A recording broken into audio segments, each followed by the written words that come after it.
के दौरान हंगामे के आसार भी हैं, क्योंकि लोकसभा में कांग्रेस नेता राहुल गांधी के फायरिंग वाले बयान पर हंगामा हुआ। बीजेपी इस मामले में राहुल गांधी से लगातार माफी की मांग करती रही। राहुल गांधी ने दावा किया कि 20 जुलाई को छात्रों पर फायरिंग की गई। इसे लेकर उन्होंने गृह मंत्री अमित शाह पर निशाना साधा। बीजेपी राहुल गांधी के इन दावों को गलत बताते हुए माफी की मांग कर रही है। बुधवार को सदन में कांग्रेस नेता मल्लिकार्जुन खड़गे इस मामले पर सरकार से सवाल कर चुके हैं। आज राज्यसभा में इस बिल पर चर्चा के दौरान फिर से ये मुद्दा उठ सकता है। जो सदस्य इसके पक्ष में आ गए, जो सदस्य विरोध में ना गए, मेरे विचार में निर्णय हाँ वालों के पक्ष में प्रस्ताव स्वीकृत हुआ और विधेयक पारित हुआ।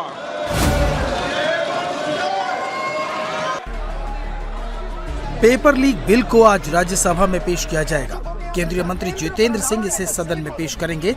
बिल को बुधवार को ही रखा जाना था, लेकिन वंदे मातरम बिल पास होने के बाद हुए हंगामे की वजह से संसद की कार्यवाही को स्थगित करना पड़ा। अब आज राज्यसभा में इस बिल को पास करवाने के लिए सरकार को नंबर्स की टेंशन नहीं है, लेकिन कांग्रेस जिस तरह से लगातार गोल पोस्ट बदल रही है, उससे चर्चा में अड़चन आ सकती है।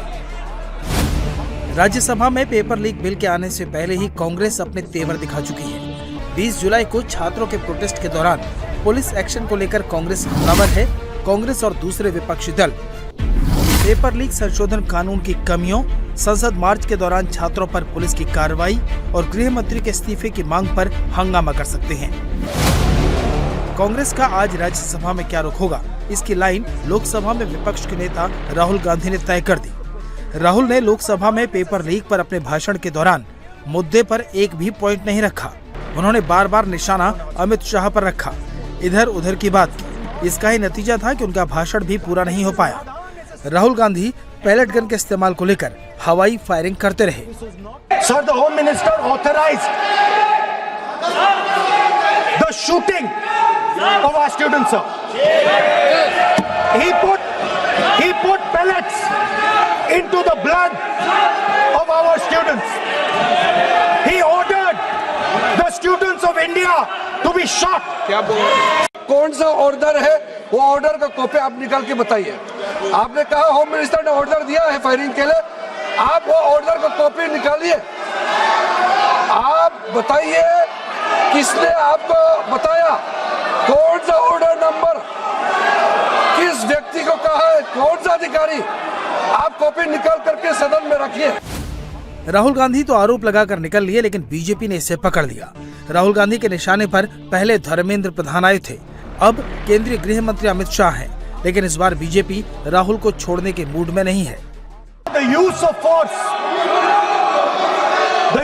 force can only be authorized by the Home Minister. No. It cannot be authorized either by the Home Minister or the Prime Minister. ऐसे नहीं चल सकता सर। आप प्रूफ दिखाओ। आपको माफी मांगना होगा सर, ये इसको हम हल्के में नहीं ले सकते, नहीं तो कल को कोई भी मेंबर उठ के कुछ भी बोलेगा। राहुल गांधी ने पहले पैलेट गन चलाने का आरोप लगाया, बुधवार को फायरिंग की बात पर अड़ गए। इस बीच दिल्ली पुलिस ने आधिकारिक तौर पर कह दिया है कि छात्रों पर फायरिंग के आरोप गलत है। रांची से दिल्ली आई कि स्टूडेंट नूतन टोप्पो ने आरोप लगाया कि 20 जुलाई को कनॉट प्लेस इनर सर्कल पर प्रोटेस्ट के दौरान उनके कान के पास गोली जैसी चीज लगी। राम मनोहर लोहिया अस्पताल के डिस्चार्ज समरी में डॉक्टर्स ने गन शॉट लिखकर वहां क्वेश्चन मार्क लगाया, लेकिन नूतन टप्पो की एमएलसी में डॉक्टर ने गन शीट की इंजरी होने से इनकार कर दिया। डॉक्टर ने साफ साफ लिखा है कि चोट किसी ब्लंट ऑब्जेक्ट से लगी है। फैक्ट चेक में राहुल गांधी का दावा कहीं टिक नहीं रहा, इसलिए बीजेपी से लेकर सरकार तक सभी राहुल गांधी पर हमलावर हैं। सबसे पहली बात तो ये कि जब वो कहते हैं कि गृह मंत्री जी ने गोली चलाने का आदेश दिया और उसे ऑथेंटिकेट करने में नाकाम है, तो सबसे पहली बुनियादी बात कि कहीं भी गोली चलाने का आदेश कोई मंत्री नहीं देता, वो मैजिस्ट्रेट देता है, एसडीएम देता है, डीएम देता है। हम सब विधायक रहे हैं, सांसद रहे हैं, हमारे अनुभव में है। इसका अर्थ ये हुआ कि उन्हें सार्वजनिक जीवन का भी अनुभव में अभाव है। दूसरी बात, ये बार बार स्पष्ट किया गया कि गोली चली ही नहीं, अश्रु गैस, टीयर गैस का इस्तेमाल हुआ, लेकिन जब गोली चली ही नहीं तो आदेश देने का सवाल ही नहीं पैदा होता। राहुल गांधी के दावे में उनके सहयोगियों को भी दम नजर नहीं आता। लोकसभा में राहुल के पक्ष में खड़े हुए अखिलेश यादव को भी किरेन रिजिजू के तर्कों के बाद बैठना पड़ गया।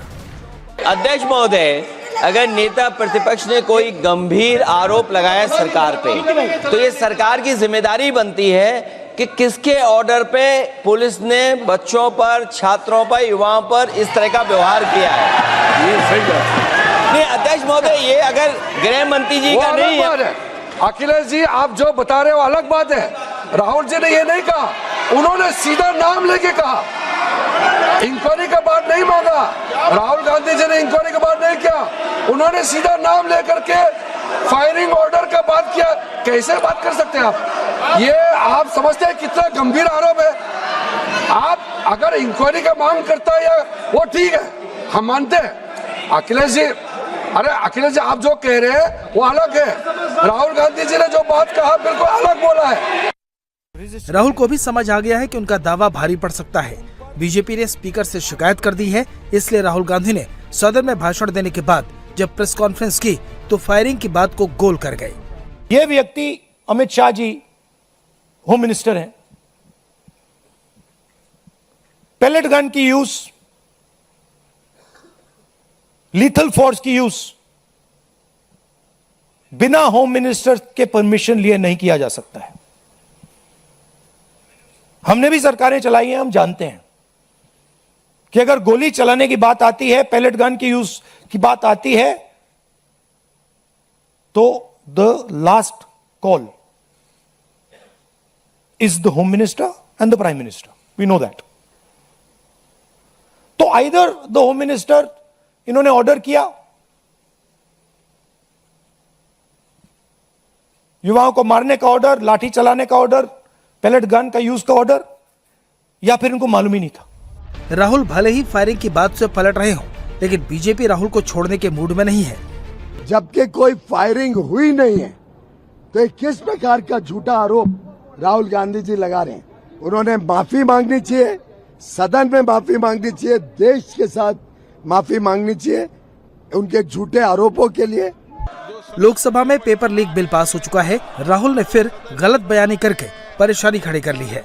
अब देखना है कि आज राज्यसभा में कांग्रेस सरकार पर हमले के लिए किन किन हथियारों का इस्तेमाल करती है।